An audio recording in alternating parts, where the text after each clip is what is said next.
Muy buenas tardes para todos. Seguimos con nuestros coloquios espirituales y como les anuncié en el día de hoy, comenzamos un ciclo de conferencias sobre los mandamientos de la ley de Dios.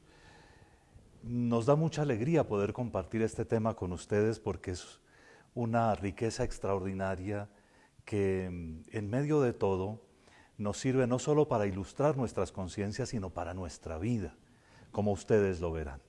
Espero que con el paso del tiempo y con con la ayuda pues de la palabra de Dios, que es la que resuena, la que tiene que resonar en nuestros corazones, pues vayamos entrando en profundidad en todo este misterio. Les había anunciado también que íbamos no a introducir un tema nuevo, sino a traer los mandamientos en conexión con todo lo que veníamos diciendo sobre las bienaventuranzas. Así que vamos a desarrollar un poco este tema, comenzando por una gran introducción a partir de las bienaventuranzas y según el relato del Evangelio de San Mateo, y luego entonces nos lanzamos con el primer mandamiento. En el nombre del Padre y del Hijo y del Espíritu Santo. Amén. Señor, tú has hablado siempre a la humanidad para revelarle tus misterios y por amor a todos nosotros nos has manifestado los secretos de tu corazón y lo más profundo de tu voluntad. Permítenos, Señor, conocer esa voluntad y danos fuerzas para seguirla. Infunde en nosotros tu gracia, de tal manera que nosotros podamos comprender interiormente y vivir en nuestra existencia cotidiana todo lo que nos enseñes. Por nuestro Señor Jesucristo, tu Hijo, que vive y reina contigo en la unidad del Espíritu Santo y es Dios por los siglos de los siglos. Amén. Y comenzamos sin más preámbulos, desde donde habíamos dejado, terminando las bienaventuranzas.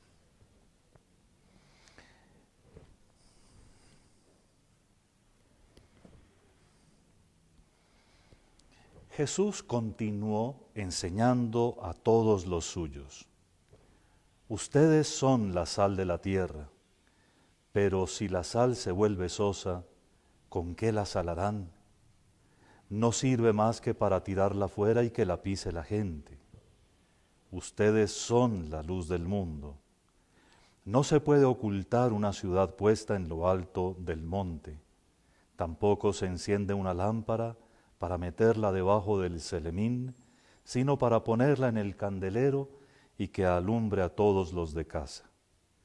Brille así su luz ante los hombres, para que vean sus buenas obras y den gloria a su Padre que está en los cielos. No crean que he venido a abolir la ley y los profetas. No he venido a abolir, sino a dar plenitud. En verdad les digo que pasarán primero el cielo y la tierra a que deje de cumplirse hasta la última letra o tilde de la ley. El que se salte uno solo de los mandamientos menos importantes y se lo enseña así a los hombres, será el menos importante en el reino de los cielos. Pero quien los cumpla y enseñe, será grande en el reino de los cielos. Porque les digo que si su justicia no es mayor que la de los escribas y fariseos, no entrarán en el reino de los cielos. Ustedes oyeron que se dijo a los antiguos: no matarás, y el que mate será reo de juicio. Pero yo les digo: todo el que se deja llevar de la cólera contra su hermano será procesado. Y si uno llama a su hermano imbécil, tendrá que comparecer ante el Sanedrín, y si lo llama necio, merece la condena de la gehenna del fuego. Por lo tanto, Si vas a presentar tu ofrenda al altar y te acuerdas allí mismo de que tu hermano tiene quejas contra ti, deja allí tu ofrenda ante el altar y vete primero a reconciliar con tu hermano. Entonces sí, vuelve a presentar tu ofrenda. Con el que te pone pleito, procura arreglarte enseguida mientras van todavía de camino. No sea que él te entregue al juez y el juez al alguacil y te metan en la cárcel. En verdad te digo que no saldrás de allí hasta cuando hayas pagado el último centavo. ¿Han oído ustedes que se dijo, no cometerás adulterio? Pero yo les digo, todo el que mira a una mujer deseándola, ya cometió adulterio con ella en su corazón. Así, si tu ojo derecho te induce a pecar, sácatelo y tíralo.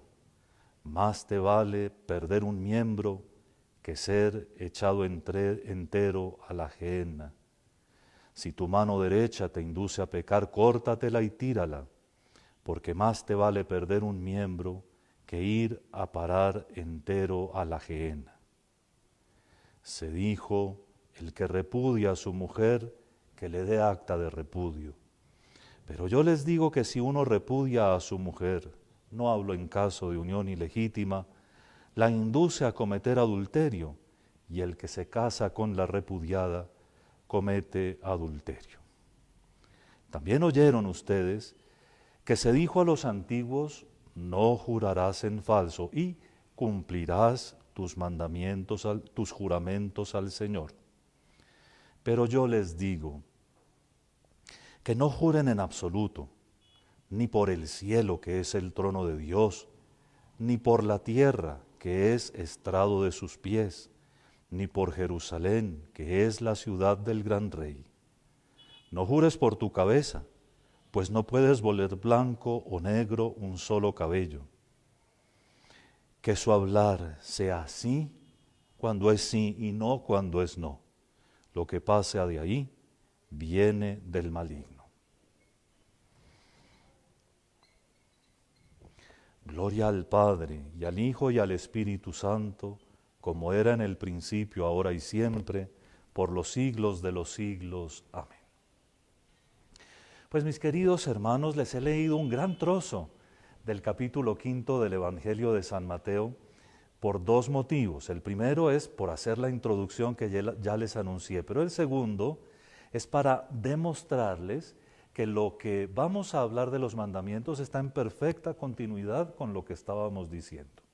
A ver, cuando nuestro Señor Jesucristo con las bienaventuranzas nos enseñó que lo que Dios espera de nosotros es que hagamos que nuestra libertad alcance los horizontes más impresionantes de la condición que Él mismo creó en nosotros y que seamos como su Hijo, que seamos como Cristo.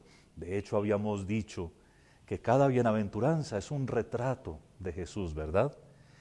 Pues cuando Él nos había dicho eso, quedaba en el ambiente seguramente la idea de que nuestro Señor quería que ya no cumpliéramos los mandamientos, sino que nos volviéramos como muy importantes y muy capaces como de demostrarle a todo el mundo que estábamos haciendo cosas grandes.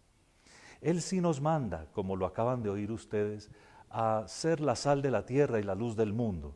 Es decir, a que por medio nuestro, los cristianos, los creyentes, por medio nuestro, el mundo se llene de sabor y se llene de luz.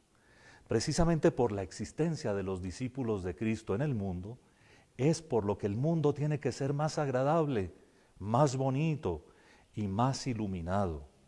La sal tiene que ver con el sabor, tiene que ver con que el mundo sea interesante, sea llamativo.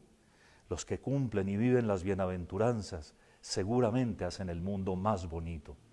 Y la luz tiene que ver con todo lo que es el conocimiento, la percepción, la capacidad de juzgar adecuadamente las cosas, la inteligencia en últimas. Sí, los cristianos tenemos que hacer que el mundo capte mejor la verdad, inclusive la verdad sobre el mismo hombre. Y verán ustedes que los mandamientos se tratan precisamente de esto, Así lo dice también el Catecismo de la Iglesia Católica, que a propósito podrían ustedes volver a consultar durante estos días para repasar con nosotros los mandamientos. En fin, nuestro Señor enseña que los caminos de la libertad son infinitos, que en el amor nos podemos comprometer a vivir como Jesús, totalmente desprendidos de todo lo que es terreno, la pobreza evangélica, no porque despreciemos, porque no se trata de eso, sino por cumplir, entre otras cosas, el primer mandamiento, por hacer que Dios sea el único valor realmente significativo, el único que se destaca sobre todos y, entre otras cosas, el que le da a todos los demás su orden, su jerarquía. Dios es el valor supremo. Esa es la primera bienaventuranza.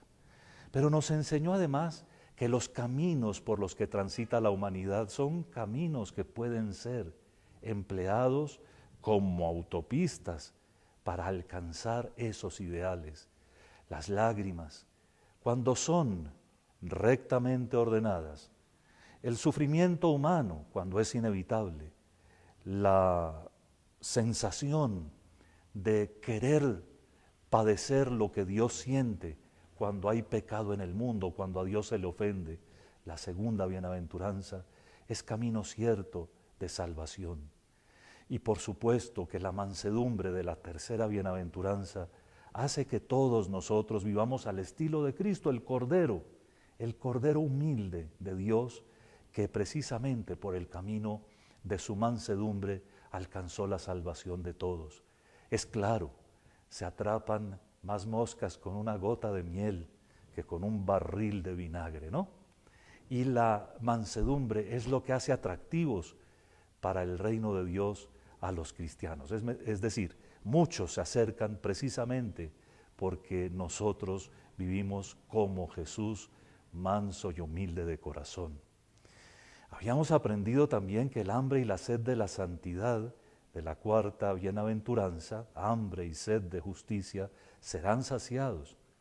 Pero también veíamos que es necesario experimentarla, experimentar como un verdadero deseo, como un deseo vehemente, podríamos decir, ganas de ser santos. La quinta y la sexta bienaventuranzas nos transmiten el estado de una vida virtuosa que se vive entre la misericordia de la quinta y la pureza de la sexta. La séptima nos recordaba que trabajar por la paz, es decir, hacer que en nosotros se mueran los odios del mundo, como en Cristo crucificado murió todo el odio del mundo, es el camino por el cual más vamos a ser reconocidos como hijos de Dios, como Cristo. Y habíamos visto con la última bienaventuranza que es el compendio de todas las anteriores. Si vivimos en estos caminos que nos señala el Señor, seremos perseguidos inevitablemente. Vamos a resultar caminando contracorriente en un mundo que quiere buscar ídolos fáciles que faciliten su vida, el poder, el placer, el dinero, en últimas, lo habíamos dicho, el propio yo. Dijimos además que esa última bienaventuranza es la de los mártires, no solo de los que entregan su vida en un momento, gracia extraordinaria a la que nadie puede decir que es digno, de la que nadie puede decir que es digno, pero gracia que debemos todos desear, querer dar nuestra vida por Jesús. Y en últimas, hacerlo todos los días, ¿no? Tener un espíritu de mártires, no para un momento en el futuro, sino hoy, ya, estar dándolo todo por el Señor. Así, entendemos mejor lo de ser sal, dar sabor y ser luz. Pero fíjense cómo a continuación nuestro Señor nos invita a recordar que Él no vino a abolir la ley, no vino a acabar con los mandamientos ni con los preceptos, sino inclusive a darles cumplimiento. Y fíjense en esta frase que algunos, tratando de imaginar a un Jesús un poco dulzarrón, tratan siempre de oscurecer o de no subrayar. Pasarán el cielo y la tierra antes de que pase una letra o deje de cumplirse hasta la última tilde de la ley de Dios. Por supuesto que mirando el conjunto del Evangelio, nunca veremos a un Jesús fanático, ni que quiera hacer a sus discípulos fanáticos. Recuerden lo del sábado, recuerden cómo vivía en la libertad, respetando todo, pero con libertad frente a todo. Los mandamientos se inscriben dentro de la ley de Dios y tal vez convendría, por lo menos a manera introductoria como lo estamos haciendo ahora, recordar que la ley en el Antiguo Testamento es un concepto preciosísimo porque no significa solo unas ordenaciones racionales para que otros hagan cosas que se interpretan como buenas o como ordenadas al bien, ¿verdad? Que eso es una ley. Es todo el conjunto de la revelación de la voluntad de Dios. Si ustedes leen el libro del Deuteronomio, el último de los 5 que se llaman la ley o la Torá, ustedes verán qué expresiones de intimidad tan fuertes tiene nuestro Señor allí para enseñarnos que si Él nos ha mostrado cuál es su voluntad, nos ha mostrado con eso su amor. Si sabemos por la ley, por los mandamientos, lo que Dios quiere, es porque Dios es tan bueno que hasta eso nos quiere revelar, las maneras como quiere que nosotros vivamos, de tal manera que nosotros tengamos vida en abundancia y además podamos alcanzar sus promesas, sus tesoros.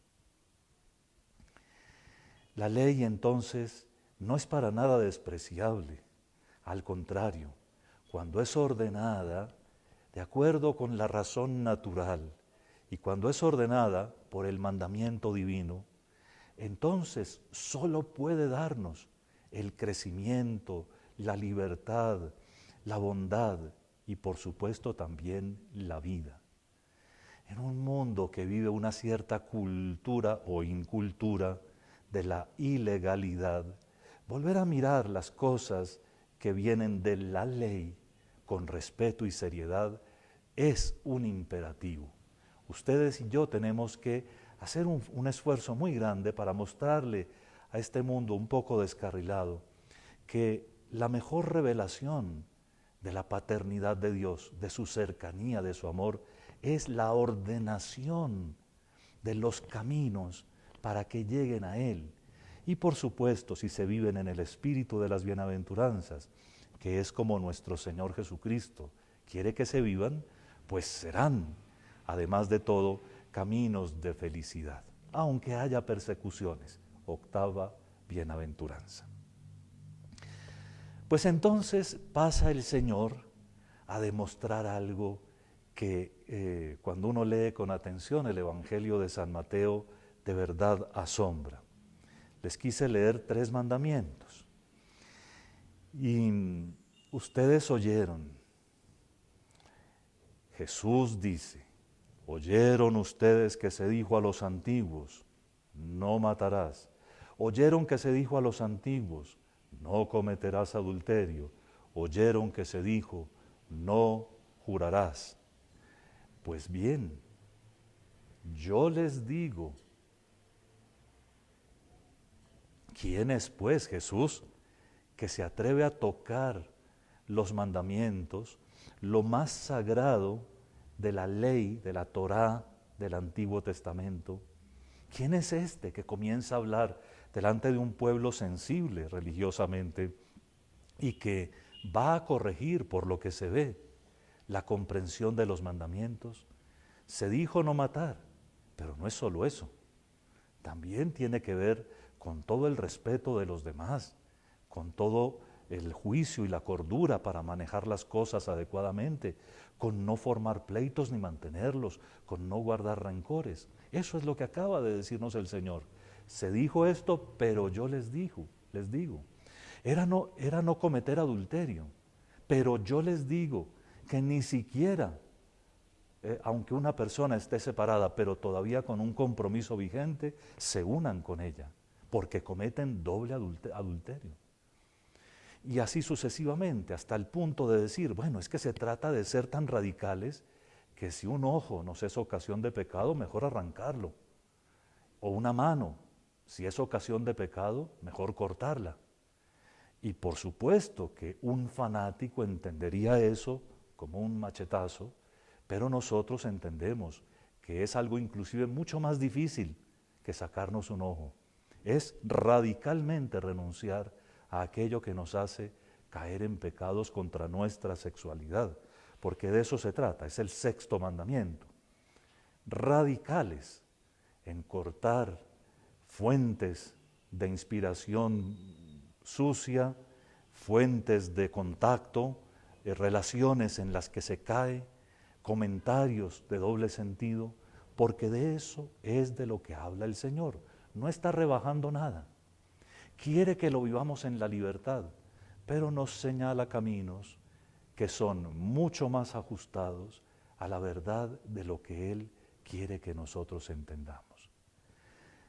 Y el otro, el de los juramentos. Vean, no es necesario poner a Dios por testigo de que lo que decimos es cierto. Basta con decir un sí, claro, rotundo, contundente, cuando las cosas merecen ser resueltas afirmativamente. Y un no, igual de claro, rotundo y contundente, cuando una cosa hay que decir que no.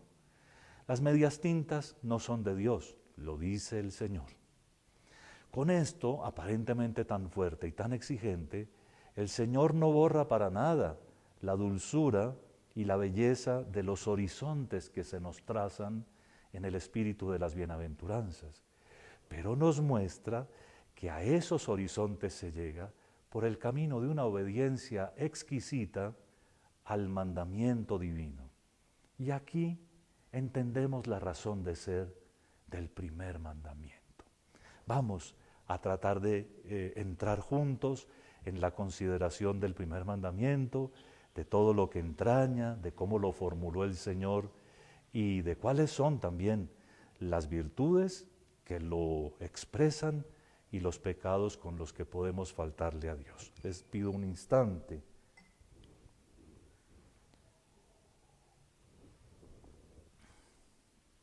Muy bien, y comenzamos.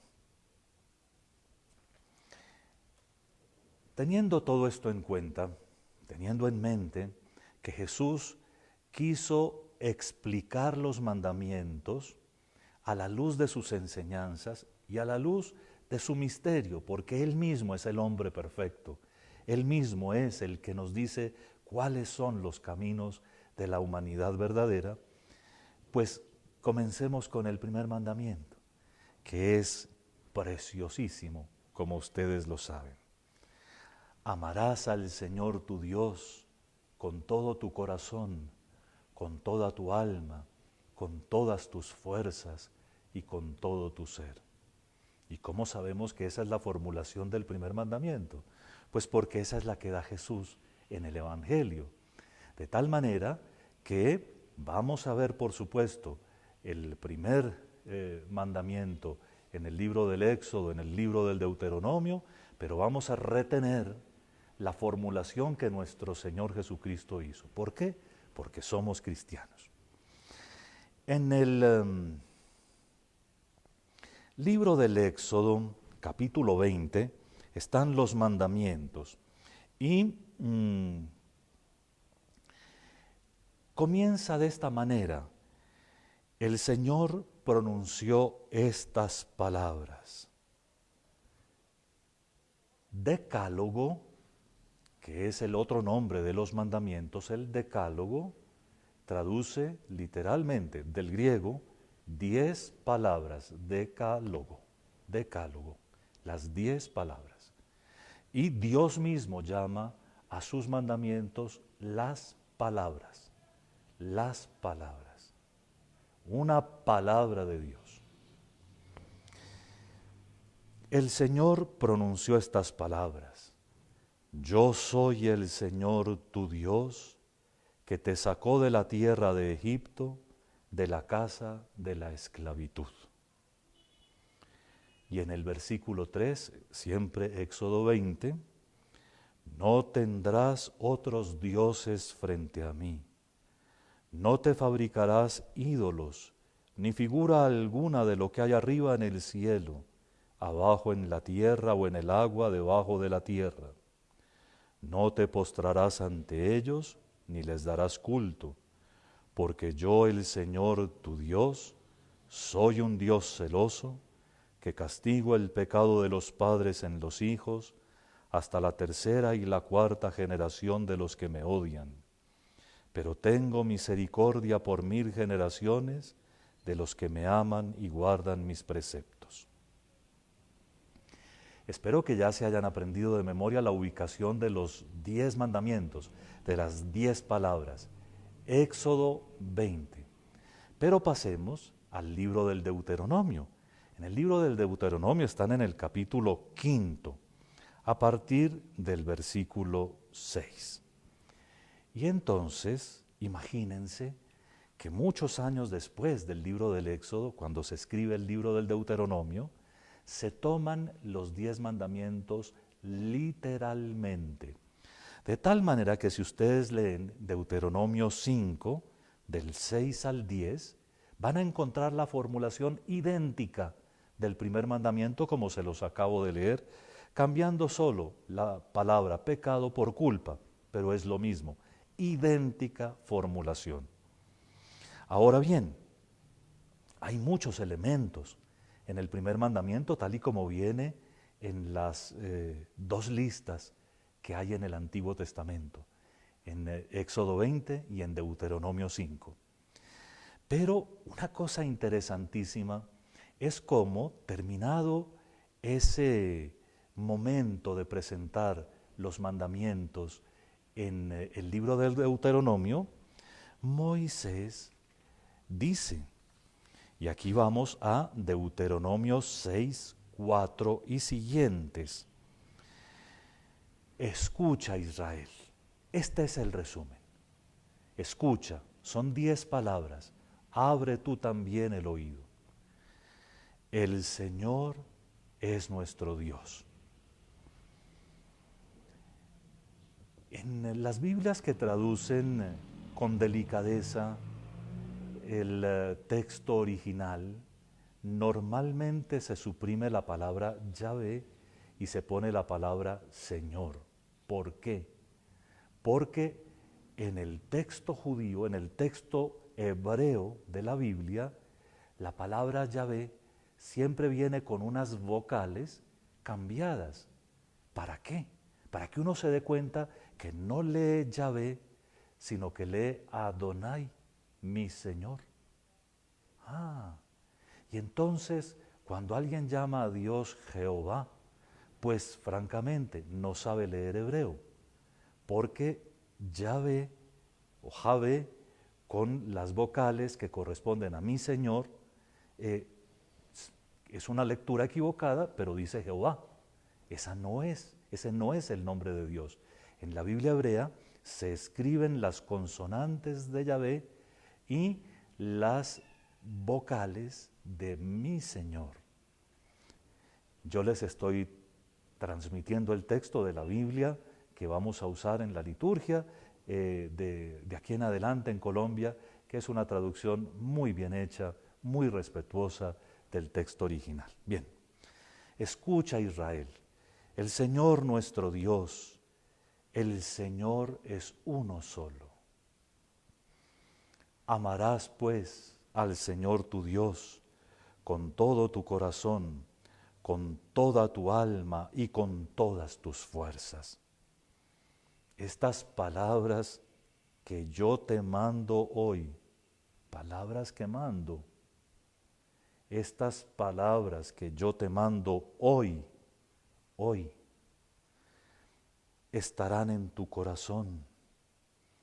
Se las repetirás a tus hijos y hablarás de ellas estando en casa y yendo de camino, acostado y levantado. Las atarás a tu muñeca como un signo, serán en tu frente una señal, las escribirás en los marcos de tus puertas y en tus portales. Qué riqueza tan extraordinaria Si solo tuviéramos tiempo para analizar los mandamientos palabra por palabra. Vuelvo al texto del Éxodo y a la primera formulación del Deuteronomio. Éxodo 20 y Deuteronomio 5. Y entonces comienza el primer mandamiento con esto: no tendrás otros dioses frente a mí. Para comprender mejor el primer mandamiento, hay que recordar que durante varios siglos la tradición bíblica se dedicó a enseñar a los que iban recibiendo la fe en el Señor, la fe en Yahvé, la fe en el Señor, que Dios era uno solo. Habría que leer con cuidado la Biblia para ver cómo cada pueblo, cada nación tenía sus dioses, con minúscula por supuesto para nosotros, tenía sus dioses, diosesitos, que muchas veces eran dioses utilitaristas. El dios de la tierra para que hiciera sembrados, el dios del sol para que, igual que los cultivos funcionaran, el dios de la guerra. Y durante mucho tiempo tuvieron no solo los grandes patriarcas, sino los profetas, que predicar insistentemente contra la idolatría. Porque eso que vivían los pueblos paganos, los que no tenían la fe revelada por Dios, era una idolatría. Adorar el sol, adorar la luna, adorar una rana, adorar un lagartijo, un lagarto, en fin, no era una expresión real de una religión regalada por Dios. Era quizá expresión respetable, por supuesto, de una religiosidad natural que veía todavía en las cosas misteriosas a fuerzas que se parecían a Dios. Claro, tenían la intuición de quién era Dios, pero no era Dios. Adorar el trueno, pero no adorar el poder divino. Adorar la lluvia, pero no adorar la vida y la fuente de la vida, a Dios que es la fuente de la vida. Es una equivocación de percepción, nunca de maldad. La idolatría consiste en tener otros dioses frente a Dios. Es decir, en no amar, no reconocer con radicalidad que Dios es el único. Por eso lo que les leí de Deuteronomio 6 es tan importante. Por eso el resumen que hace Moisés, que hace el autor del libro del Deuteronomio y presenta a Moisés como el maestro de esas verdades, pues es tan claro, ¿no? El Señor nuestro Dios es uno solo. El Señor, Yahvé, es nuestro Dios. Y Él es uno solo. Por eso amarás al Señor tu Dios con todo tu corazón, con toda tu alma y con todas tus fuerzas. El primer mandamiento tiene en esa formulación inicial, Éxodo 20, Deuteronomio 5, una explicación que les leí y les vuelvo a leer con mucha serenidad y paz. No tendrás otros dioses frente a mí, y atención, no te fabricarás ídolos, ni figura alguna de lo que hay arriba en el cielo, abajo en la tierra, o en el agua debajo de la tierra. Fíjense cómo la enumeración es parecida a la de la primera página del Génesis, las criaturas de Dios. No dirás que una criatura es Dios, una criatura es Dios. Eso es la idolatría, decir que algo creado, como el sol, es Dios, que una rana es Dios, que la tierra es Dios o una diosa, eso es idolatría. No te postrarás ante ellos, ante la rana, ante el sol, ni les darás culto, porque yo, el Señor tu Dios, soy un Dios celoso. Vean qué bonito. Que castigo el pecado de los padres en los hijos hasta la tercera y cuarta generación, pero tengo misericordia por 1000 generaciones de los que me aman y guardan mis preceptos. Cuando uno analiza con atención estas frases, ve claramente que el Señor, que se llama a sí mismo un Dios celoso, no va a compartir su gloria con nadie, con ninguna cosa creada. Y eso, para entender el primer mandamiento, es fundamental. La adoración es el reconocimiento de la unicidad absoluta de Dios. Absoluta. No hay nada, no hay nadie, ni en la tierra ni en el cielo, que reemplace a Dios. Dios es el único Señor. Y por eso estamos tan contentos de poder explicar que la idolatría es la confusión de esta verdad. Cuando algunos tratan de subrayar el hecho de las imágenes sagradas que tenemos los cristianos, sobre todo los católicos, olvidan una cantidad de detalles, pero sobre todo olvidan leer la Biblia.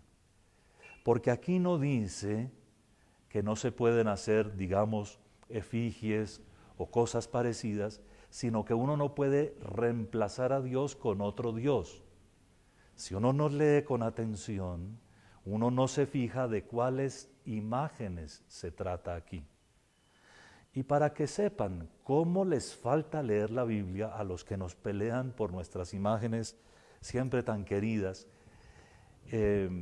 pues vean, pasen la página de la Biblia en el Éxodo y verán que el mismo Dios le manda a Moisés a hacer unos ángeles para sostener la placa propiciatoria que se ponía sobre el arca de la alianza, de tal manera que si Dios mismo pide que se hagan unos ángeles de oro, el problema es el becerro de oro. Ese, cuando Aarón le dice al pie del monte al pueblo, este es tu Dios Israel. Eso, cuando la imagen se le dice que es Dios. Pero ninguno de los católicos, ni los que ustedes conocen, ni los que yo conozco, han confundido siquiera alguna remota vez al metal con Dios o al yeso con la Virgen, en fin, ni mucho menos han querido volver un ídolo a la Santísima Virgen María o a sus santos. Eso es perverso. Juzgar así a los católicos es perverso, es malintencionado y es solamente un proselitismo barato de tipo religioso que no se parece al primer mandamiento. No están amando de verdad los que critican de esa forma sin leer con atención la palabra divina. Pero como no estamos haciendo polémicas con nadie, volvemos sobre lo que es realmente importante. En la síntesis de Deuteronomio 6:4, en la que comúnmente se llama la oración del escucha Israel, les voy a enseñar una palabra en hebreo, Shema. Shema quiere decir escucha. Y a esta oración, porque lo volvieron una oración los judíos, a este mandamiento lo repiten varias veces en el día y lo cogen así, en su texto, lo escriben en papelitos y lo ponen en unas cajitas que pegan efectivamente en los marcos de las puertas. La mayoría de los judíos piadosos de una manera discretísima, pero si uno mira con atención, sí está el rollito, está una cosita, una cajita de madera o una cajita de otro material pegado de las puertas como en cumplimiento de esto. Por supuesto que si uno fuera fanático se inventaba cómo marcarse y ponerse, pero no se trata de eso. Lo que el Señor dice aquí es claramente que el primer mandamiento va memorizado y enseñado, pero además todos los esfuerzos que hagamos por recordarlo son poquitos. Memorizado, conservarás todas estas cosas en tu corazón.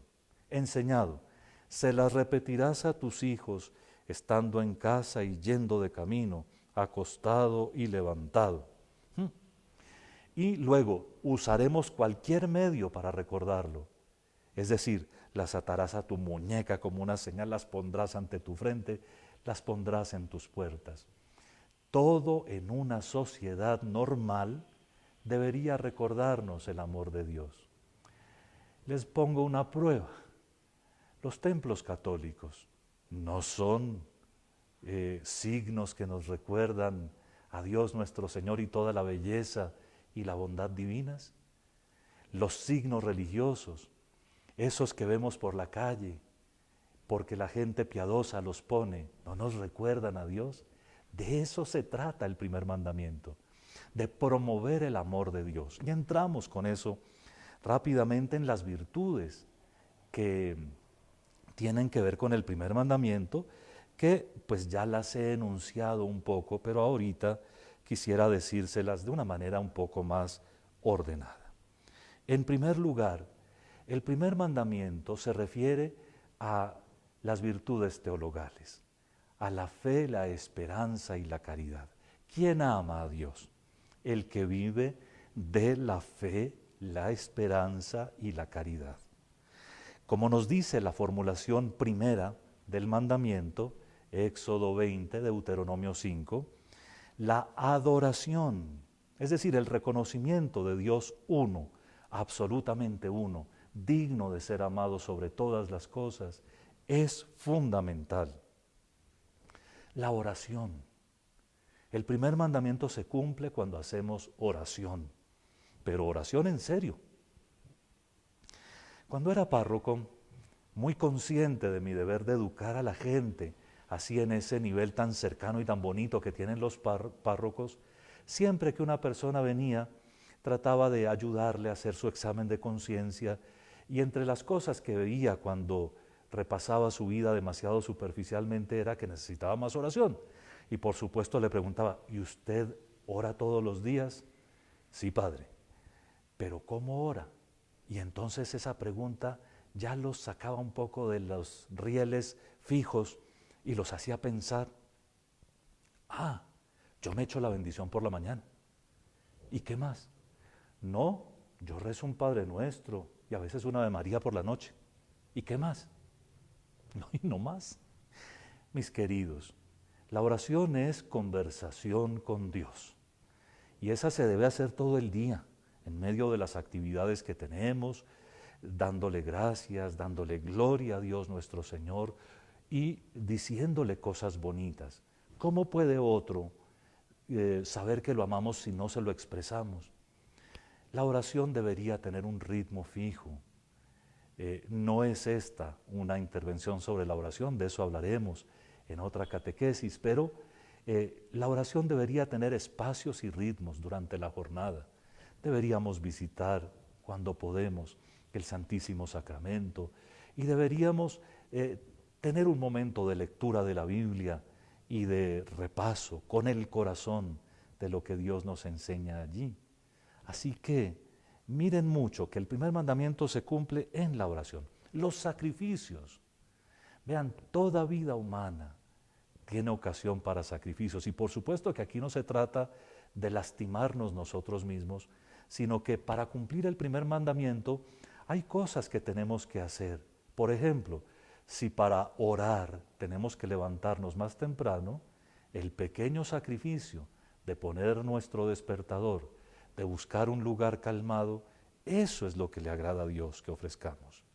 Si nos damos cuenta que tenemos el corazón un poco endurecido y no hemos hecho obras de caridad recientemente, ese sacrificio es primer mandamiento. Rompernos un poco para hacer las cosas que nos llevan al cielo, sacrificios agradables a Dios. Y hay una forma muy bella de cumplir el primer mandamiento, que son las promesas y los votos. Esto que les digo aquí solo se hace con licencias de un confesor experimentado. Pero cuando uno quiere entregarse a Dios del todo, uno puede ofrendarse bajo el título de una promesa que puede poner en manos de su confesor. Yo le prometo a nuestro Señor esto y quiero cumplirlo con su ayuda siempre, ¿no? O del voto, que consiste en una verdadera consagración. Los votos se hacen en las comunidades religiosas, sobre todo, pero a veces algunos cristianos, con este deseo profundo de la cuarta bienaventuranza, que estoy seguro que ya saben cuál es, entonces quieren entregarse totalmente. Y los votos sirven para eso. ¿Cuáles son los pecados contra el primer mandamiento? Y con eso vamos a terminar. Pues bien, Si dijimos que el primer mandamiento se cumple y se vive desde las virtudes teologales, la fe, la esperanza y la caridad, pues los pecados contra la fe son siempre pecados contra el primer mandamiento, contra el mandamiento de amar a Dios sobre todas las cosas.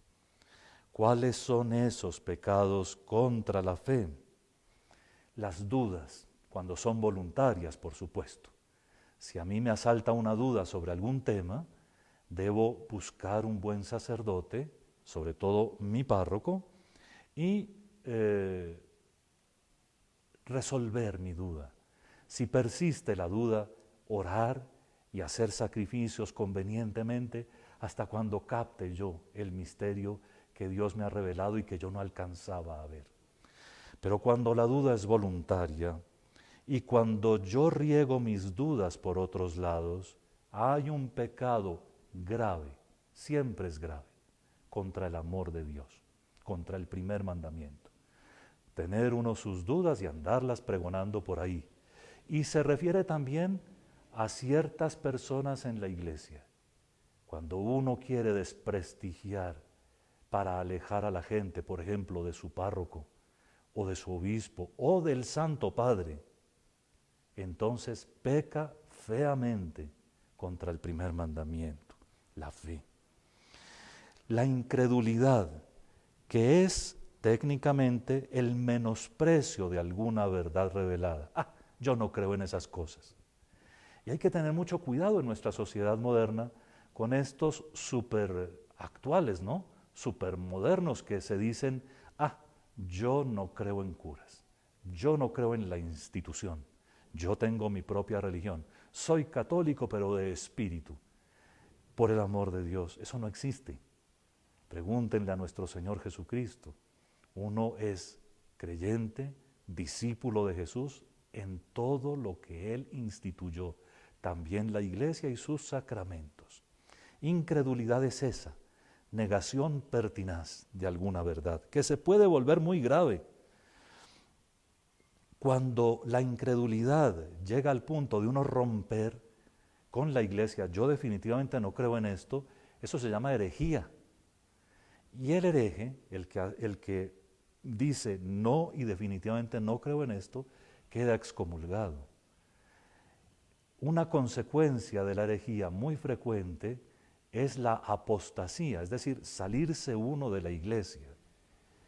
Y cuando uno se sale de la iglesia, cuando uno ya negó la fe y se apartó de ella, también muchas veces se va a otros grupos que creen como uno cree.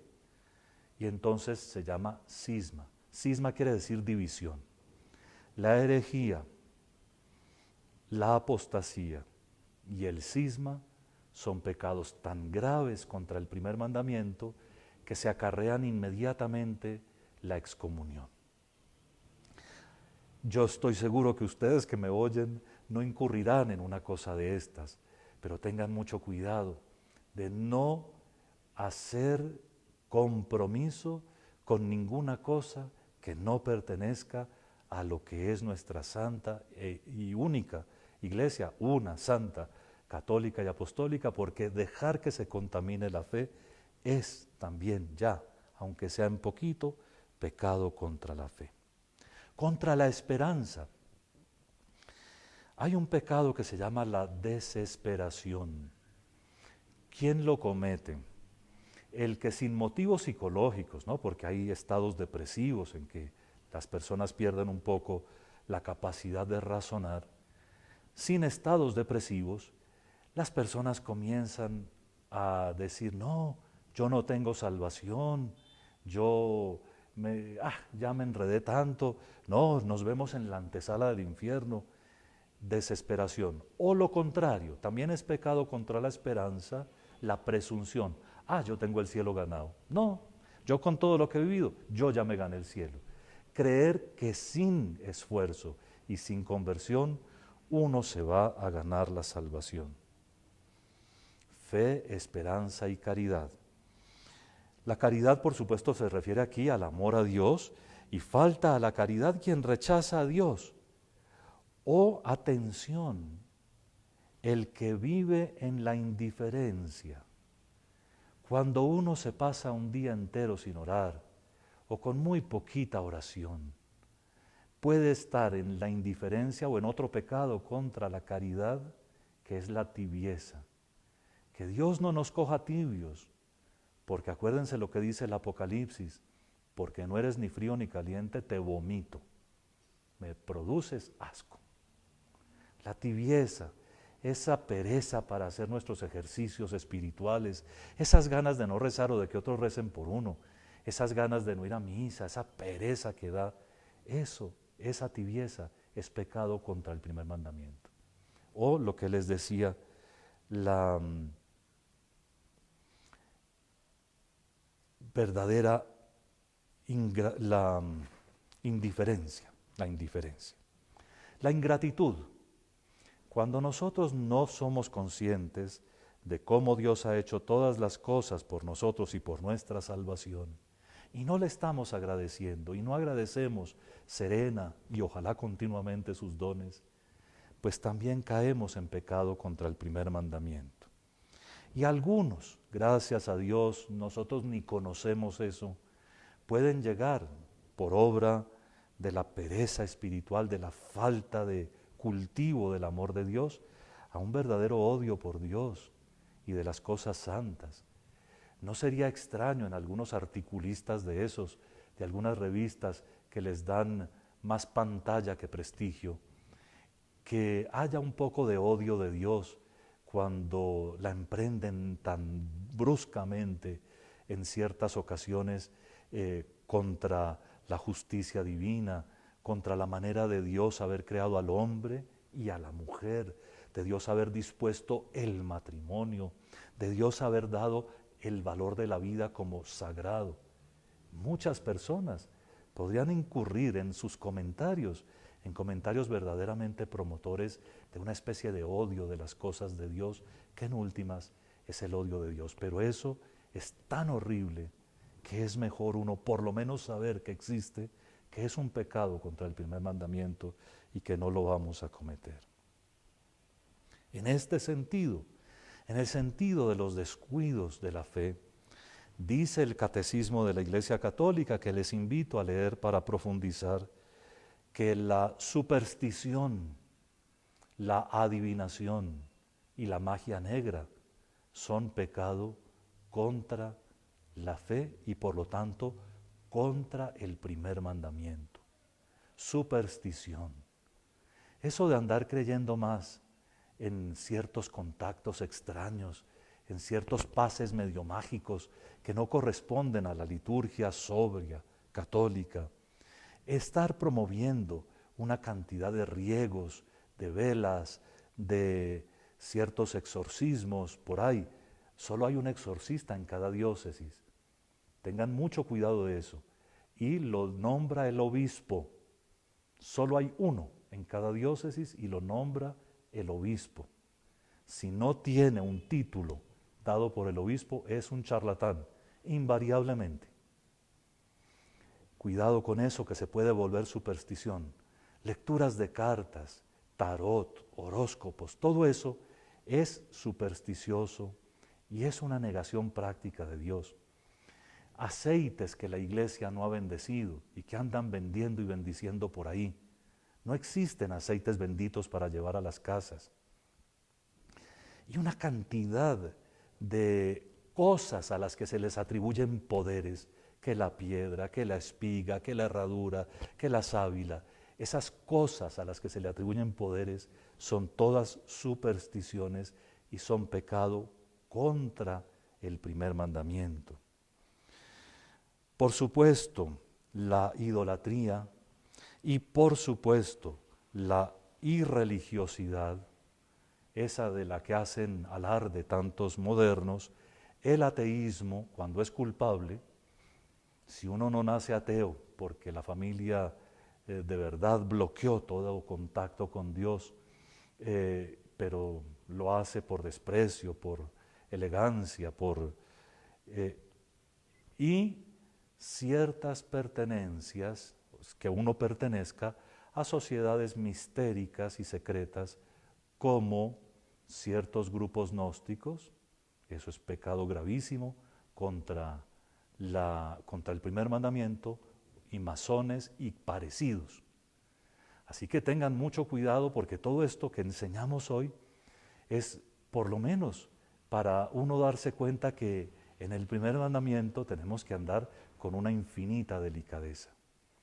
Pero no quisiera terminar solamente hablando de los pecados contra el primer mandamiento, sino recordándoles lo bonito que dijimos, la adoración. Eso promueve el primer mandamiento, la oración diaria, piadosa, es decir, filialmente sentida en el corazón, la lectura frecuente y la meditación de la Biblia, la visita al Santísimo Sacramento, el estar todo el día pensando en Dios, dependiendo de Él, las acciones de gracias repetidas a Dios nuestro Señor y el dolor sincero por los pecados cometidos durante la vida, porque Dios es tan bueno, todo eso promueve el amor. Y es de ese amor del que tenemos que hablar siempre que hablamos del primer mandamiento.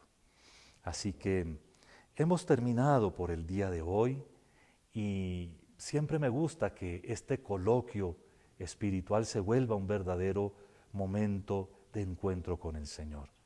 Así que yo les pediría que en estos 2 minutos que nos quedan todavía, cada uno de ustedes allá, en su casa, en su comunidad, cierre un momento los ojos, mire con los ojos de la fe a Dios uno y trino, al Padre y al Hijo y al Espíritu Santo, que tanto nos aman. Y con las palabras más sencillas que pueda encontrar, haga un acto de adoración. Por ejemplo, Trinidad Santísima, yo te reconozco como el único Dios vivo y verdadero, un solo Dios, 3 personas distintas, un solo Dios, una sola gloria, un solo Rey del universo, una sola majestad. Yo te reconozco, te amo, te entrego mi vida, mi corazón, todas mis fuerzas, todo mi ser, todos mis bienes, todo lo he recibido de ti. Yo te lo devuelvo para que dispongas según tu voluntad. Te glorifico, es decir, te reconozco porque tú te has revelado y yo he recibido esa palabra tuya y ahora, habiéndola recibido, puedo vivir de mi fe. Gracias, Señor. Aumenta mi poca fe. Aumenta en mí la esperanza. Y por favor, haz que yo viva inflamado o inflamada. Haz que yo viva inflamado de caridad. Que en mi corazón se experimente como un fuego que devora el impulso hacia ti, Dios uno y trino. El deseo vehemente de amarte y de servirte sobre todas las cosas, por toda la eternidad, desde esta tierra cumpliendo bien la misión que tú me encomiendas y pasar la eternidad junto a ti, alabando y bendiciendo tu majestad. Gloria al Padre y al Hijo y al Espíritu Santo, como era en el principio, ahora y siempre, por los siglos de los siglos. Amén. Y una tarea, porque esto también es catequesis de adultos. Hasta dentro de 8 días vamos a buscar formas de poner en práctica el primer mandamiento. ¿Les parece? Muchas formas de poner en práctica el primer mandamiento. Los pecados para saberlos, pero las virtudes, fe, esperanza, caridad, adoración, oración, visita al Santísimo, lectura de la Biblia, piedad, encender con fuego de amor el corazón. Vamos a hacerlo. Y dentro de 8 días nos encontramos con el segundo y el tercer mandamiento. La bendición de Dios Todopoderoso, Padre, Hijo y Espíritu Santo, los acompañe siempre. Amén.